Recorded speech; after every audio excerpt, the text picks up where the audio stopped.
আছি। আপনি দয়া করে আপনার টাকাটা নিয়ে নেন। আপনাকে দেখা কিছু কিছু মানুষের শিক্ষা নেওয়া উচিত। কিছু কিছু মানুষের হাত পাও ভালো থাকা সত্ত্বেও বিভিন্ন অজুহাত দেখাইয়া মানুষের কাছ থেকে সাহায্য চাই। আপনার কথা মতো আমি 200 টাকা ব্যাগ নিব, কিন্তু আমার একটা শর্ত আছে। আপনার সবগুলা পানি আমার কাছে বিক্রি করতে হবে। স্যার, সবগুলা পানি নেবেন? আমার এখানে আছে 20টা, আপনার হাতে আছে 2টা, মোটে 220 টাকা। আপনি আমার আর 20 টাকা দিলেই হবে। ঠিক আছে, সবগুলো পানি আমাকে দেন।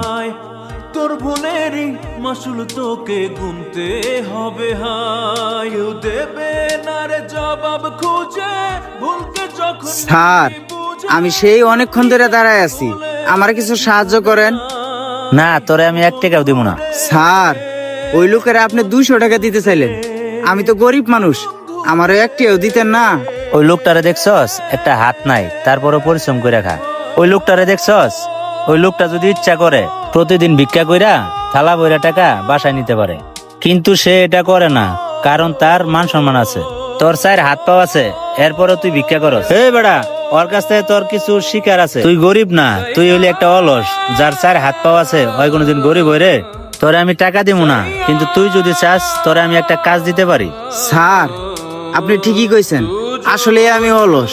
এখানে কিন্তু আমার দোষ নাই, মানুষের দোষ আছে।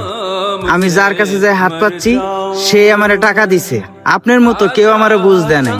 স্যার, আপনার মতো কেউ আমাকে এরকম ভুল ধরাই দেয় নাই। যদি এরকম ভুল ধরাই দিত তাহলে আমি হাত পাততাম না, পরিশ্রম করে খাইতাম। খুশি হইলাম। এই নি পানিটা নিয়া তুই ব্যবসা করে খা। আচ্ছা স্যার, এখন থেকে চেয়ে নয়, কাজ করে খাবো।